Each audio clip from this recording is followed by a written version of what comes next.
আসসালামু আলাইকুম। IELTS reading মডিউলের ট্রু ফলস নট গিভেন প্রশ্ন থেকে আজকে দুটো কনফিউজিং প্রশ্ন নিয়ে আপনাদের সাথে আলোচনা করব, যেটা প্রায় সময়ই শিক্ষার্থীরা ভুল করেন।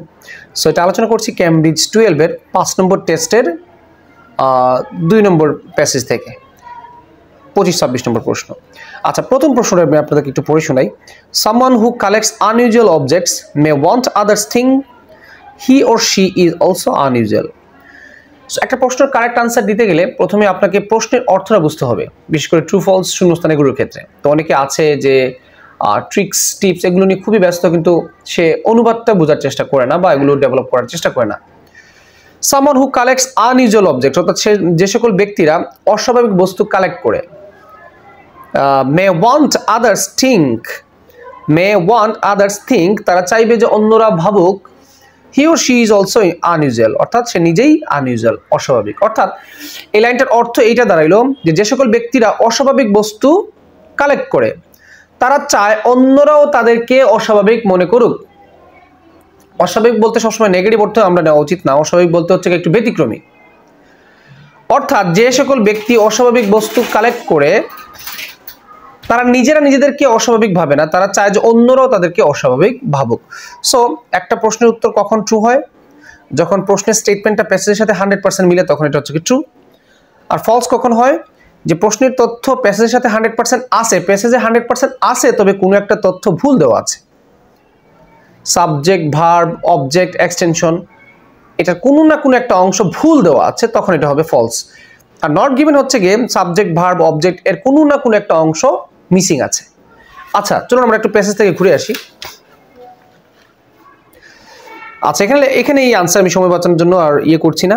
One reason conscious or not for what someone choose to collect is to show the collectors individualism, অর্থাৎ জেনে বুঝে হোক বা না জেনেই হোক কোনো একজন ব্যক্তি কালেক্ট কেন করে, তার ব্যক্তিত্ব প্রকাশ করার জন্য। ওকে, fine. Someone who decides to collect something as unexpected as dog collars, for instance, ধরেন কোনো একজন ব্যক্তি অস্বাভাবিক যদি কোনো কিছু, অপ্রত্যাশিত মানে আনএক্সপেক্টেড মানে অপ্রত্যাশিত মানে অস্বাভাবিক কিছু যদি কেউ কালেক্ট করে, উদাহরণস্বরূপ বলছে ডগ কলার্স। ডগ কলার্স হচ্ছে কেউ যে দেখবেন কুকুরের গলায় অনেক সময় দড়ির মতো বা বেল্টের মতো কিছু একটা থাকে, ওটাকে ডগ কলার বলা হয়। স্বাভাবিক এই জিনিসগুলো অনেকে মানে স্বাভাবিক একজন মানুষ এগুলো কালেক্ট করবে না। যদি কেউ করে, may be conveying their belief, এটা হতে পারে যে তারা তাদের বিশ্বাসটাকে ছড়িয়ে দিচ্ছে বা অন্যের কাছে পৌঁছাচ্ছে, যে they must be interesting themselves, তারা নিজেরাই একটু ইন্টারেস্টিং মানে কি? ইন্টারেস্টিং বলতে এখানে বোঝাচ্ছে যে একটু ভিন্নধর্মী। ধরুন আপনি নিজেকে ইন্টারেস্টিং প্রমাণ করতে যাচ্ছেন, এর মানে কি? এর মানে হচ্ছে কি আপনি একটু আনকমন। সো পজিটিভলি আনকমন দুই হতে পারে, একটা হতে পারে নেগেটিভ আনকমন, একটা হতে পারে positive uncommon.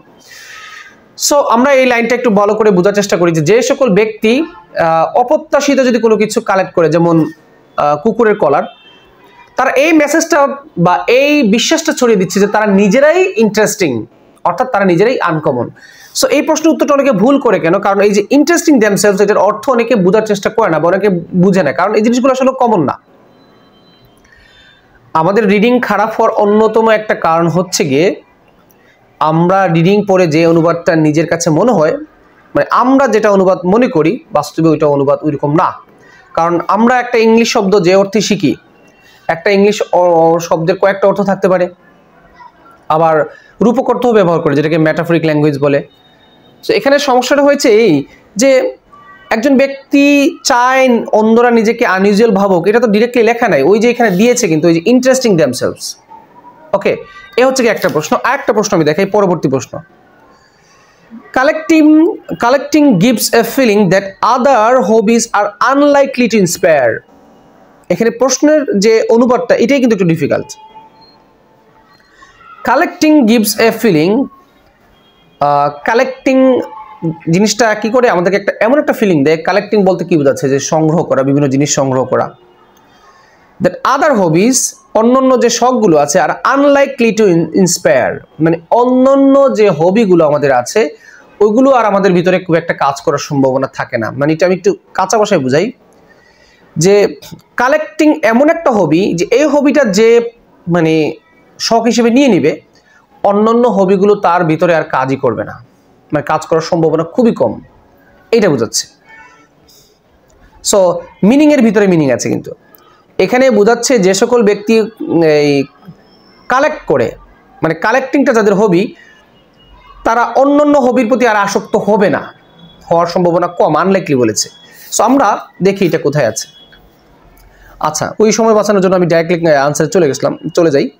More than most other hobbies, collecting can be totally engrossing and can give a strong sense of personal fulfillment.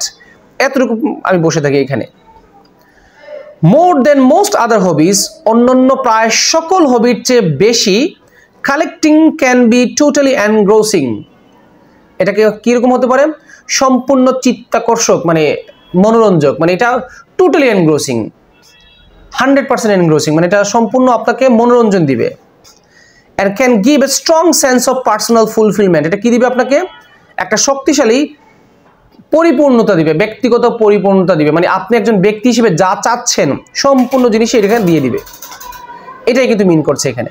এখন আমাকে বলুন, এই যে লাইনটা, এই যে এখান থেকে এখানে যে লাইনটা, এই লাইন দ্বারা কি বোঝাচ্ছে? যে একজন ব্যক্তি যে কালেক্ট করে তাকে সম্পূর্ণ একটা পার্সোনাল ফুলফিলমেন্ট দিবে, মানে একটা পরিপূর্ণতা দিবে, শক্তিশালী পরিপূর্ণতা দিবে। এখন যখন আপনি কালেক্টিং করে পরিপূর্ণতা পেয়ে যাবেন, তখন কি আপনি অন্য জিনিসের প্রতি আসক্ত হবেন, মানে আরেকটা হবি নিয়ে ব্যস্ত হবেন? স্বাভাবিক না। এখানে ডিরেক্টলি বলে দিয়েছে যে, আমি একটু ঠান্ডা মাথায় বুঝাই, মোবাইলটা হোল্ডিং করতে একটু কষ্ট হচ্ছে। এখানে বলেছে অন্যান্য সকল হবির তুলনায় এই কালেক্টিংটা টোটালি এনগ্রোসিং, এবং এটা কি করে? একটা personal strong sense of personal fulfilment দেয়, অর্থাৎ একটা ব্যক্তিগত যে পরিপূর্ণতার একটা অনুভূতি দেয়। তো আপনার প্রশ্নে কি বলেছে? ট্রু ফলস নট গিভেন, এটা ডেফিনেশনটা মনে রাখতে হবে। এখানে বলেছে যে কালেক্টিং এমন একটা হবি, এটা কারো কাছে থাকলে অন্যান্য হবিগুলো তার ভিতরে ইন্সপিরেশন হিসেবে আসে না, মানে অন্যান্য যে হবিগুলো আর ভিতরে আসার সম্ভাবনা কম, আনলাইকলি মানে অনেকটা সম্ভাবনা কম।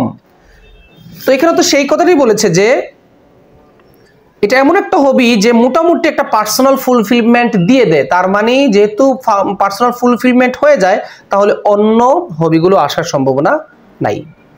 সো এটা একটু পেঁচাই আনসার দিছে আর কি। সো এই ধরনের প্রশ্ন যদি মেটাফরিক বা ঘুরাইয়ে পেঁচায়, যদি কখনো অর্থ যদি একটু পেঁচায়, তখন স্টুডেন্টদের একটু টাফ হয়ে যায় তাদের পক্ষে আনসার দেওয়া। সো মনে রাখবেন, এখানে এই দুইটা প্রশ্নের মধ্যে কনফিউশনটা হচ্ছে কি, এখানে এই অল্প একটু জায়গা না বোঝার কারণে, আর এখানে এই যে ইনডিরেক্টলি অনেকে মনে করতে পারে এটা নট গিভেন হতে পারে, কারণ যারা কালেক্টিং করে তাদের অন্যান্য হবিগুলো তাদের ভিতরে কাজ করবে কি করবে না, এটা তো ক্লিয়ারলি নাই, পরিষ্কার করা হয়নি, তাহলে এটা নট গিভেন হবে। আর আমরা জানি নট গিভেন এবং ফলসের মধ্যে মাইল লাগে, এখানে কিন্তু নট গিভেন এবং ট্রু এর মধ্যে মাইল লাগছে। তো এটা কিন্তু ট্রু 25 নম্বর, আবার 26 নম্বরও কিন্তু ট্রু, 26 নম্বরের আনসারও ট্রু। কারণটা হচ্ছে গিয়ে যেহেতু স্ট্রং পার্সোনাল ফুলফিলমেন্ট দিয়ে দেয়, সুতরাং অন্যান্য এই যে হবিগুলো সেগুলো আর ভিতরে কাজ করার সম্ভাবনা কমে যায়। অর্থাৎ এই হবিটা আপনাকে, কালেক্টিং যে হবিটা, এটা আপনাকে তো একটা ফুলফিলমেন্ট দিয়ে দিচ্ছে, পরিপূর্ণতা দিয়ে দিচ্ছে, সুতরাং অন্যগুলো আর কাজ করার সম্ভাবনা নাই।